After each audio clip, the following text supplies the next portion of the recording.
Is one of your goals to study in Canada, and not just study any program, but one that will land you a job out of school? But are you feeling the financial pressures of what it will cost to study in Canada? And especially since the immigration policy changed recently, doubling the cost of living requirements to 20,000 Canadian dollars a year. In this video, I have the pleasure of speaking with Bobby from Passage Inc.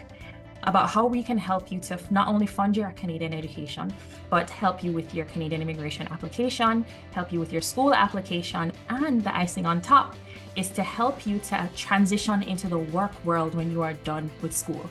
Finish school and walking into a job. Does that sound good to you? Stick with me to the end so that you can find out how to apply if you are eligible and what to do if you have any questions.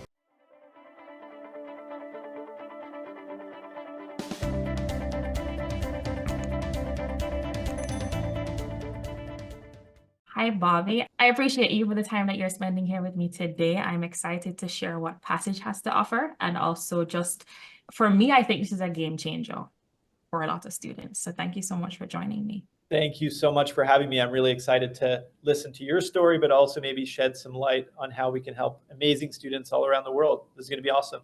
Perfect. Thanks. And like you said, so I will share a little bit about my story. Many of you know my story, but you don't know the details of how it all came together.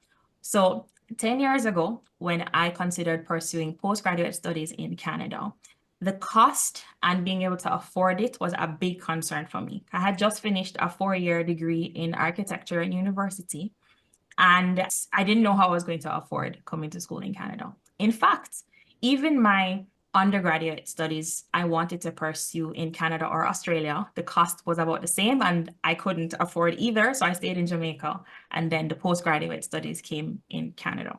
Now, we couldn't afford it out of pocket. And so we had to take out a loan. And this is like a big boy loan. This is a loan that they don't care about your age or your stage or the reason or the interest rates. But at the time I had, my parents who was able to kind of fit the bill and get approved for a loan, because I certainly wouldn't have been able to. And I also had a little bit of guidance from an immigration consultant when it came to choosing a program, because I was kind of on the pathway to choosing something semi-random compared to what I studied in school anyway. Then he kind of guided me towards choosing something that works better in the Canadian labor market. So I ended up on project management. And truth be told, he kind of guided me to that decision, and my daddy did all the labor market research.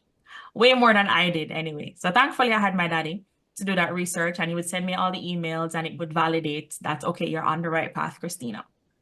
And then after all of that, we still had to get the lending agency to get us the money, get the money to the school, prove to CIC that we have enough funds, and the payback on the loan was pretty aggressive to avoid the high interest rates. It was a little bit tedious, but without all these things, I would have missed out on the life-changing opportunity to have come to Canada, be here as a Canadian citizen now, 10 years later.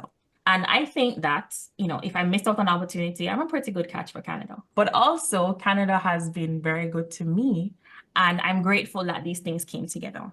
Now, when I learned about Passage, I realized that you guys in my story are the bank plus my dad with the labor market research, plus the visa application assistance, plus help to do CIC and such. And then you guys are also helping people transition into the work world, which was a missing element in my story. And you guys not only seamlessly get it all together, but you open up the opportunity to those who are qualified like myself. I was very qualified, but there's people who don't have access to loans and don't have access to the funding. And so now you're bridging the gap between talent and affordability, which to me, I think is a game changer. So now that you guys have an idea of my story and how Passage aligns with a situation like a Christina who didn't have access to the funds, plus all of the icing and the sprinkles and the cherry on top with the extra things that you guys do to make it all come together.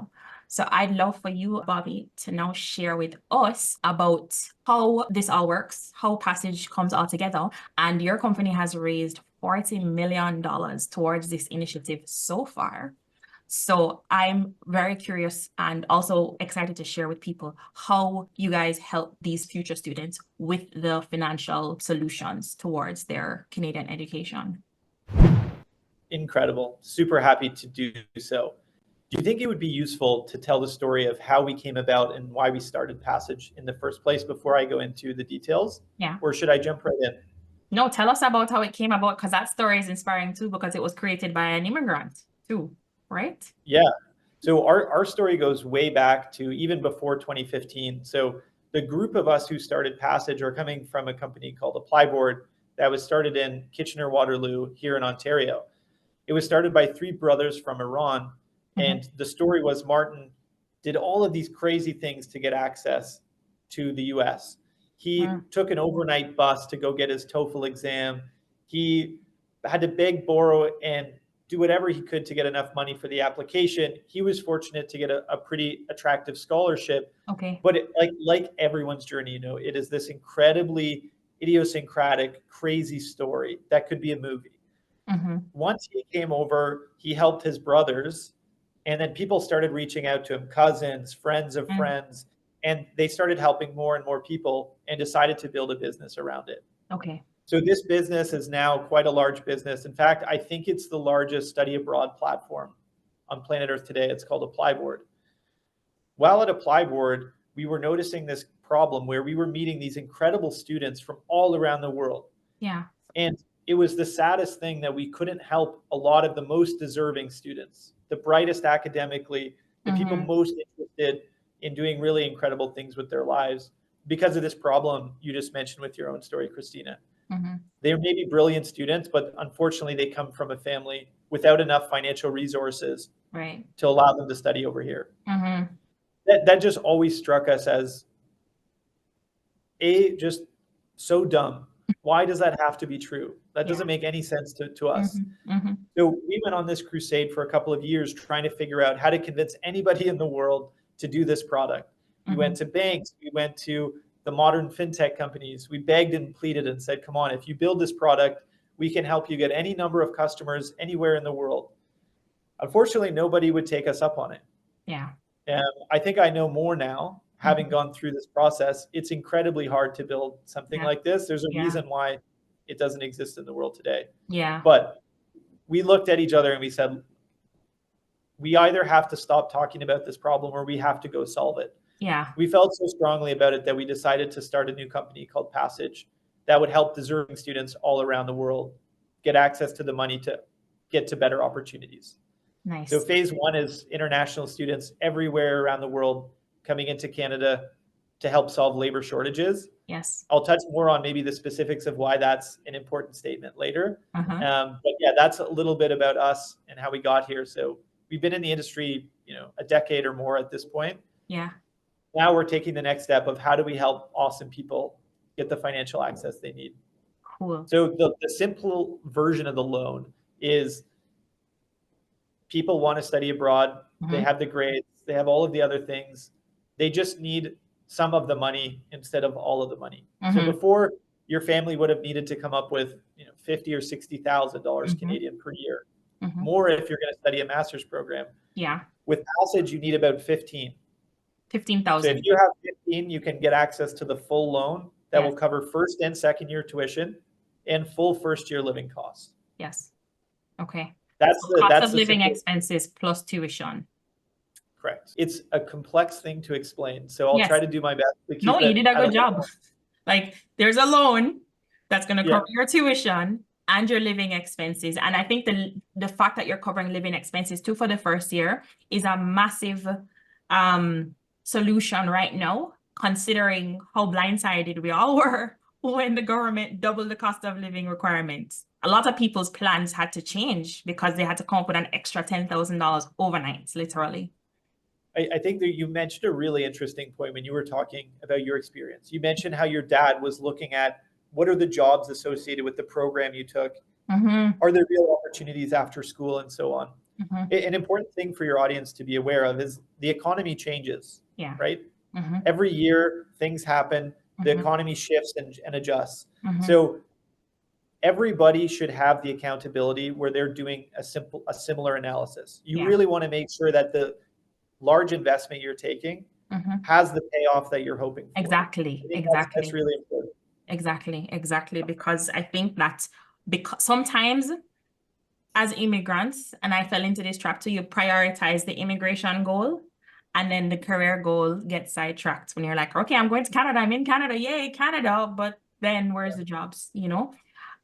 So that's great. And I love, you know, there's a part you kind of left a little cliffhanger in what you said. You said phase one is this. Don't worry, don't tell us phase two yet. We can save that to the end. But you said phase one is helping students. So I'm excited to hear what another layer of assistance would be in the future. But okay, so that's how you help financially, right? So it's a loan, and Yep.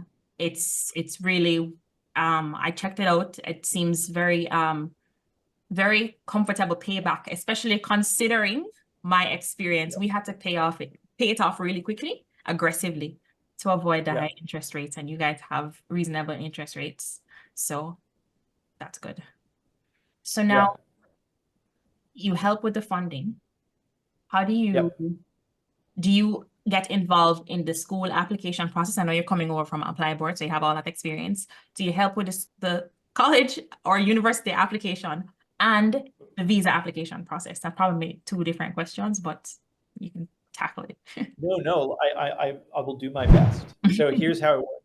There are two major situations. One, if you're going to master's programs. Okay. These are the University of Toronto's, the University of Waterloo's, the top of the top schools. Okay. The other batch of programs we have are for 2 and 1 year college programs that have been individually selected because we know that international student graduates get good jobs and they're set up for a really good chance for a future PR pursuit. The two buckets of programs work differently.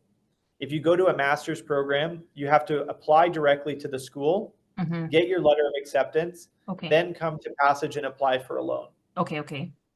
For college programs, we help you do a bit of the discovery. We help you apply and get fast LOA, get the financing required for you to access the study abroad program, and provide a really important letter of support that's going to help you on your study permit application. So almost end to end. So when I say something about Passage, this is another like technical thing, but I think it's really important, the idea. Passage is about providing access. Right. Access isn't just money, it's trust.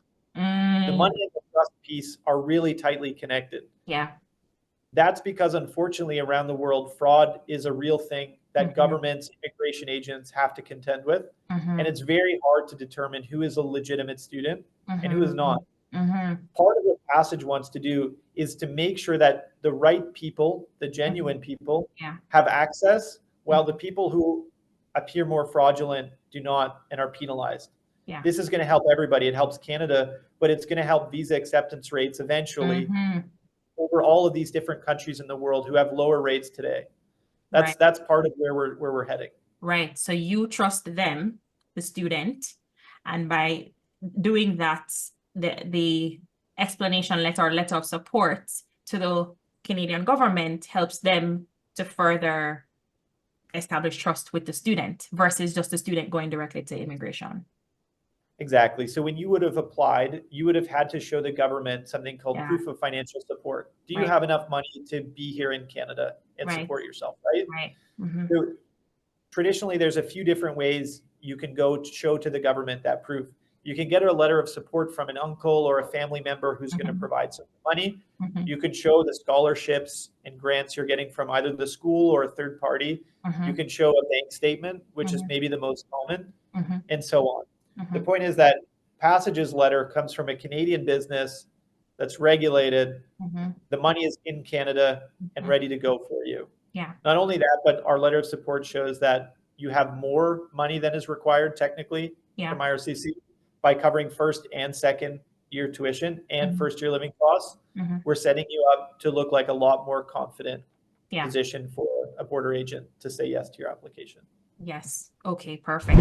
And you mentioned something about LOA. So I just wanted for the audience, letter of acceptance, LOA, to a college or a university, right? So you assist with a fast LOA technically because you've kind of done some of the vetting. Is that right? Yeah, if you think about it from the school's perspective, it actually takes a lot of time and effort to review a student's application. These are pretty long documents, right? So what Passage does is, because we're combining the school application and the loan application almost together in some sense, we are doing more rigorous vetting than they would do, right? I need to check if you are connected with terrorism or financial crime or some of the things you have to do when you're a lending business that the schools don't do, but they're really happy to know that we are doing those checks. Right. Because the school also knows that the student is coming fully prepared with the money, and it's structured in a way that incentivizes good students and not bad. What I mean by that is the cash collateral concept links them to a serious student. Yeah. The student isn't going to try to come to Canada using passage and then flee to the US or just not show up at school. This gives the school a lot more confidence, and that's why they help us with faster processing times. Perfect. Okay. So now the icing on the cake for me, and you've mentioned this a couple times, is that you are matching talent with labor shortages, and you're doing that through the specific programs and the schools that you are in alignment with. And you mentioned that for colleges, you do a discovery process. Yeah. So how can you talk a little bit about that? Like, how do you identify and match the talent with the labor shortages in Canada?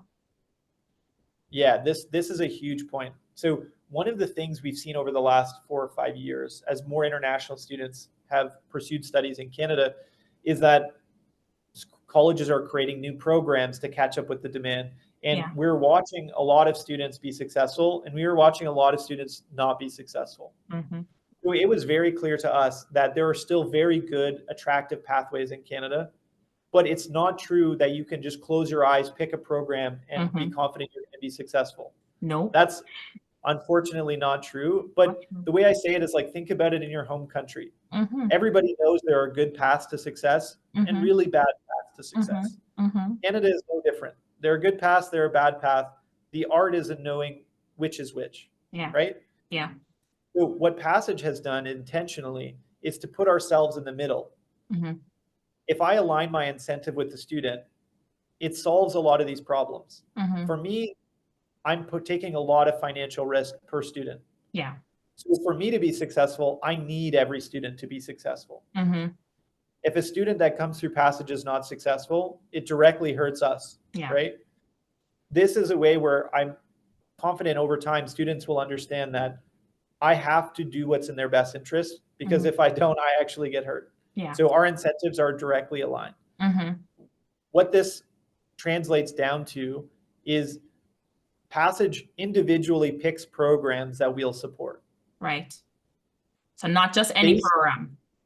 Exactly. So one of the ideas that I think is changing as the government policy is changing is, as a person who puts money on the line, I don't want to offer 10,000 programs because I know a lot of them don't really lead to success. Right. What I'm going to do is I'm going to really tightly curate my programs so I feel confident any student who's willing to go to that program, study hard, and be a serious student, I know that they have every chance of success. Why? Because I've looked up the data for the last 10 years of this program. I know international students graduate. I know they get relevant jobs with good starting salaries. That's what gives me the confidence to be willing to put a loan forward in the first place. Yeah. So it's kind of like a curated program list. I love that. That's the way I think of it. And I like the fact that you guys are doing, yes, the market research to align the programs, but you're also helping people to understand, okay, this is the salary that your median salary that you can expect going out to school, which is a lot of research a lot of people haven't done. A lot of people have not done that research. My daddy did it for me, thank God. But a lot of people haven't done that research because, and again, it's kind of like the immigrant mindset, unfortunately, where we kind of have this scarcity mindset when Canada is the goal. And then you forget all the things that need to support that Canadian goal, which is how much money are you going to make? Can it afford the lifestyle that you want in Canada to send home barrels and to build houses in Jamaica or whatever the case may be? So you guys are doing a really good job with the very detailed research that people need to be doing and holding them accountable to do it, because some of them aren't doing it themselves. So that's perfect. I love that. So as you mentioned, like their success is your success. So it's a win-win situation or lose-lose. Or lose-lose. Yeah. So how do you now ensure that the people that you are selecting are trustworthy and credible? I mean, you have a lot of experience with thousands of international students through Apply Board. So how do you now make sure that they're actually going to follow through on their commitment to you And I mean, they have to trust you that you're going to follow through on your commitment to them. But I think that's a little bit easier. I'll start with maybe the warm fuzzy stuff and then maybe be more technical.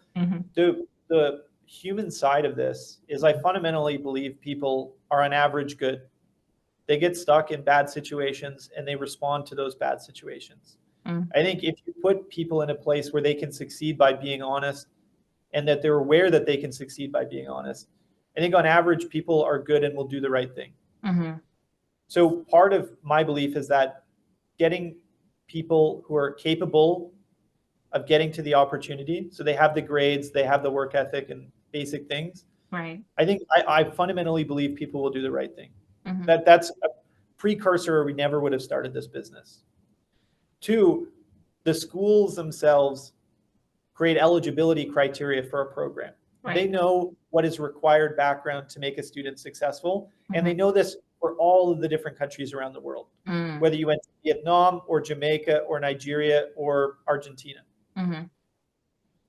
We lean on the schools and their knowledge. Right. So we know that the students need to be at least eligible for the program, but we give preference to students who I believe will perform better than the average person in that program. Right. So I want you to be in the top 50th percentile of your cohort. Okay. Two, we do background checks that are involved on the financial or lending side. Okay. So things like credit checks, analyzing your network to see if you're connected with criminals and things like this is a good way to get an indication holistically of a person, what their interests are and so on.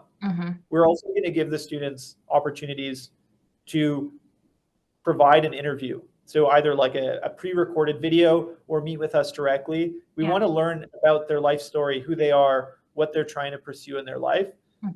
Ultimately, this is a human business. I want to help individual people unlock what they're capable of. And so it's a two-way thing. So the short answer is there's some warm, fuzzy stuff. I believe in people. That's why I'm here. But two, there are things we do to make sure that we're catching the people who maybe don't have the best intentions. Right, right. And I mean, loans aren't new. You know, it's not a new concept to the world. And so banks would have had to figure out how to make sure that these people are going to pay back anyway. So, cool.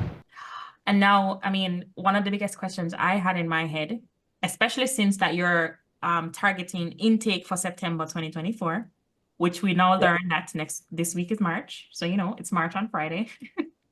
It's crazy.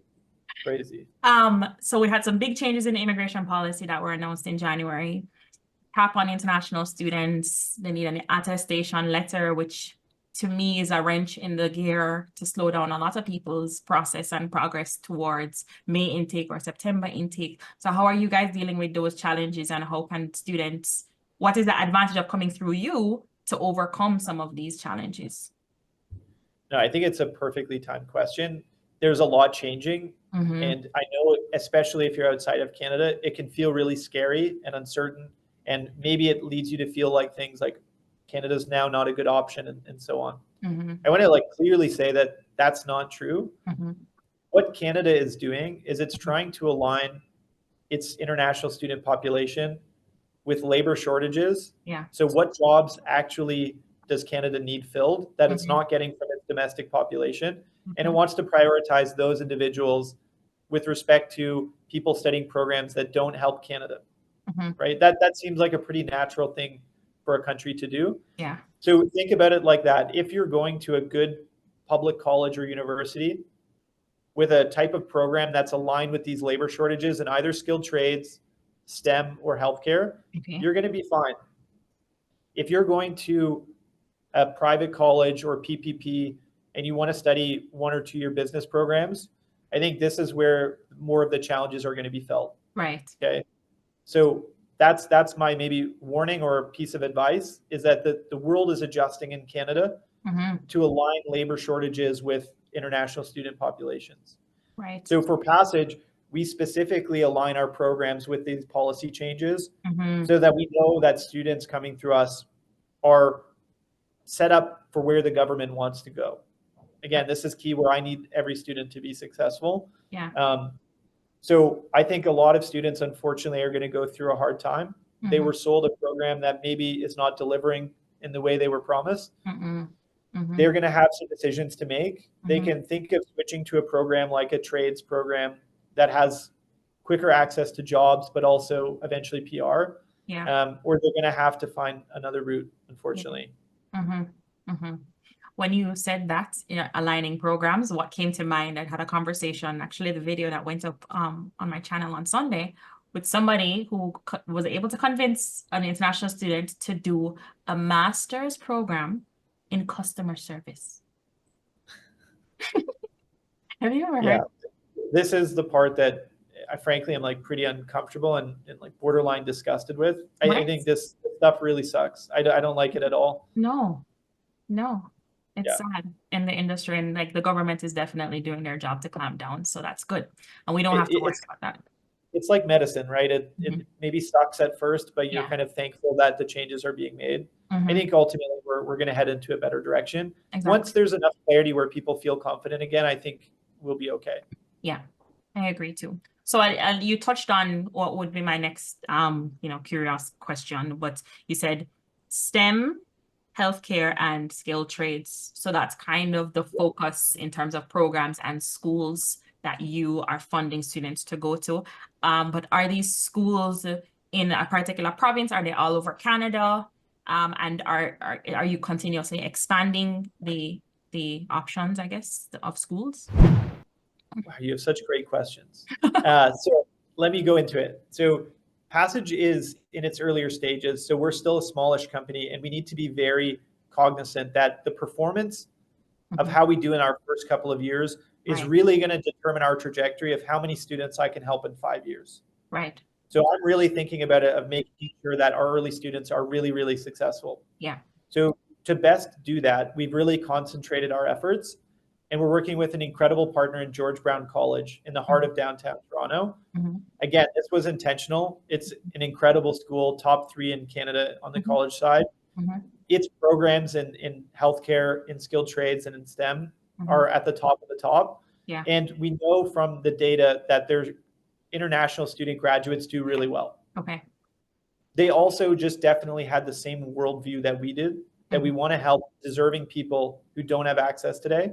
Right. So it felt like a natural partnership. Okay. So right now we're starting with 18 dedicated programs at George Brown on the college side. And we're going to expand schools and programs over time. Okay. But the programs will always be limited because we're going to put them through the scrutiny of making sure that we know students will be successful. Right. Perfect. I went to George Brown, but only for like a little bit. So how was your experience? It's such a beautiful campus. It was online, so I'm not gonna. You were COVID? It was a continuing studies thing after I had done my and I did a Revit program, and it was great. Like I forget the teacher's name, but it was laid out very well. I learned, I was able to apply it immediately, and it was very well structured. So like definitely give them their flowers. I studied project management. Yeah. And I like it as a program because project managers are in every industry.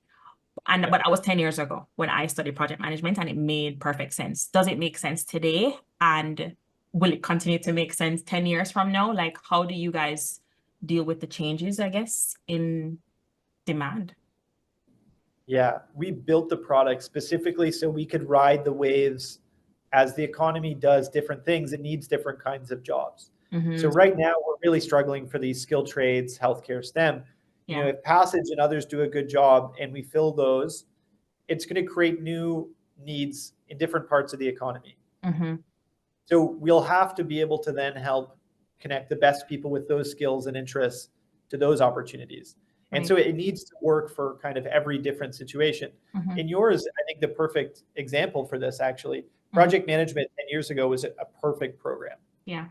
Today, students who are graduating from this program are going to have more difficulty. Why? Partially, there's a significantly larger number of graduates from those programs. So you're just competing with more people. But number 2, you're competing for a fewer number of jobs than existed 10 years ago. Yeah. So one of the things that I think people find maybe most surprising is how different skilled trades like carpentry or plumbing or CNC machining work relative to the country they're coming from.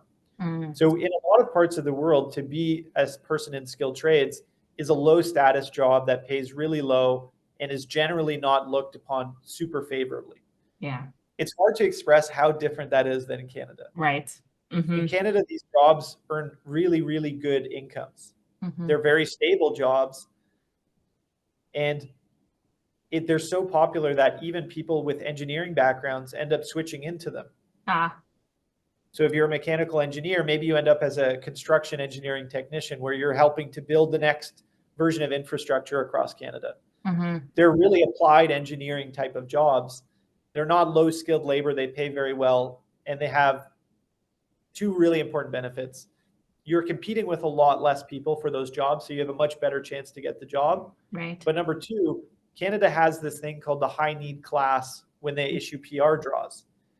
You can look up on your own on the Government of Canada website all of the industry codes, so the job types that are categorized as this high need, and you're going to have a much easier chance of applying for permanent residency for one of those than even if you're the world's best project manager today. Yeah.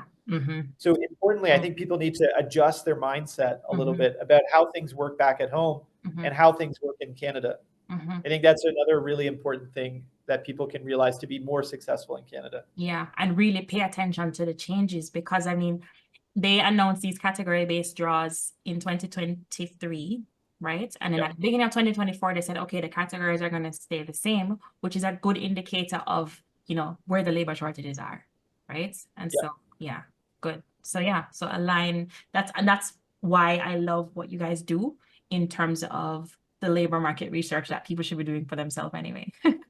You guys really help. Amazing. Perfect. So now the cherry on top. Okay, we had the icing on the cake, the cherry on top. When school is done, this was the missing element in my story. Okay, I was helped. Here, go study this thing in Canada, and then I was kicked out the door. You're on your own. Cherry on top now is, now school is done. It's time to step out into the work world. How do you guys get involved? Because their student success, it goes beyond grades. It's now transitioning into the work world. How do you guys come in and get involved and help to ensure a successful transition? Yeah, so it all starts with, you're probably sick of hearing me say this, but our incentives are aligned with our students. We need them to be successful for us to be successful. So part of that is we need to make sure, number one, we select programs that we know give students a great chance, even without our intervening. But two, is we're going to do what we're really good at, which is building technology that connects people with opportunities. Okay. So if you think about it right now, we're connecting students with the opportunity of school. We'll do the same thing by connecting them with the opportunity of jobs. And we're going to do that a mix of directly through our own software, but also with great partners. There are very specialized businesses that help people in skilled trades or in nursing or as a PSW or this or that. Passage's goal is always to use our technology to better provide access, which means we're going to either level those people up so they can help way more people, or we'll connect people directly. So that's in partnership with George Brown. We're going to help them get access to the best employers. We're going to help them be really successful and ultimately, hopefully, pay it forward and help us, once they're successful, maybe attract, talk to, convince the next generation of students that there are awesome options in Canada. Perfect. Okay, so is that phase two? What's the, is there like a, can you leak a little bit of what phase two would look like, or no, not yet? Too soon? Yeah, sure. I'm actually really happy to. The vision of Passage has always been unlocking access. And if you think about what that means, obviously the only route to success in life isn't to go from some country into Canada, you know, or the US or the UK or Australia. Don't get me wrong, I'm a fan of all of those countries, but for many people, maybe there's a better opportunity from you to go from Jamaica to Lagos, or Jamaica to Taipei, or Jamaica to Tangier, or even Tijuana. Like, I don't know what the future will bring. Right. The point is that if people are deserving and hardworking, there's no reason why they should not be able to have the money they need to access the opportunities to better their life. Right. That's a win-win for everybody. So Passage is ultimately going to build the tools and the infrastructure that allow us to unlock you, whether you're coming here to Toronto or you're going somewhere else completely. I should be able to support and fund you. Right. Now, I wish this was ready today, or at least tomorrow. It's probably going to take a few years for us to get to this vision, as there's a lot of really hard problems we need to solve. Yeah. But by working with awesome people like you and all of the people listening to this, I'm super excited one day where you can go out and imagine you're some kid somewhere, anywhere in the world, and you automatically believe that as long as I work hard and pursue my studies and have interests, someone is going to be able to help me get to wherever I want to go in life. That's just to me, that gives me goosebumps. I can't wait to get there. Yeah, me too. And I'm looking forward to like just seeing how things unfold and being part of the journey. I'm happy to have partnered and to be on board. I fully support this mission 100% by immigrants for immigrants with Canadians too. Don't worry. But I'm sure people have lots of questions after this. Maybe, I don't know. Maybe we did it. I think you did know. I don't know that we left any stone unturned, really. Yeah. But in the event that you guys have questions, Bobby will be joining me again on Tuesday, March the 5th at 12 p.m. for a live Q&A session. So this is your opportunity now to take everything that you heard, come with the notes that you took, because you did take notes, right? And come and ask questions to Bobby live on YouTube. So that's going to be Tuesday, March the 5th at 12 p.m. Toronto time. So there's going to be a link in the description below for you guys to RSVP. Drop your information there, and if you have your question, it's helpful if we have the questions ahead of time. So put the question that you have there, and even if you miss the live, you can always watch the replay on my YouTube channel later on. But we'll have your question, we'll answer your question, and we'll be answering questions in that order of priority. Submitted questions, and then we'll take messages or questions from the chat. Cool. But also, if you're ready to get started and you don't have any questions, everything is crystal clear to you, there's another link to click below to go ahead and create a login to poke around on the Passage website and get all the information, more information that you need there, and pull the trigger if you're ready to pull the trigger. So in closing, there is a beautiful quote that your founder, Martin, had used, and he said, "Talent is evenly distributed around the world, but opportunities are not." And he came to Canada from Iran many years ago, and Passage is trying to bridge the gap between talent and opportunity. And I love the mission. I'm fully on board, however I can be. And yeah, it is a game-changing solution for you guys. And I'm looking forward to seeing how things unfold. Do you have any words of encouragement or any stone that we probably left unturned that you want to leave with the audience today? Number one, I just wanted to say thank you so much for having me on. This has been so fun. And to your audience, yeah, this is doable. It is hard, but it is doable. There are people who will help you. You must be accountable. Yes. This is not something to do lightly. You should have the expectation that you need to do some research, that you need to work hard once you're here. But rest assured that there are great opportunities in Canada where if you're honest, you're hardworking, and you really want to make a life here, there's a very good set of ways where you can be really successful and then help other people once you've been successful. That I know for sure. Yes. Yes. Have hope and keep the faith. Okay, guys. So remember, sign up for the Q&A. That's going to be on Tuesday, March the 5th at 12 p.m. Sign up, leave your questions. And if you want to get started, click the other link to create your login information on the Passage website and get started. I appreciate you again for being here. Thank you guys for watching. Hit this like button if this video was helpful to you. Share it with anybody who is going to be helpful for, because I know that there's lots of people. And if you're not a subscriber, subscribe for more helpful videos like this. I will see you in the next video, and we will see you on Tuesday, March the 5th at 12 p.m. Thanks for watching.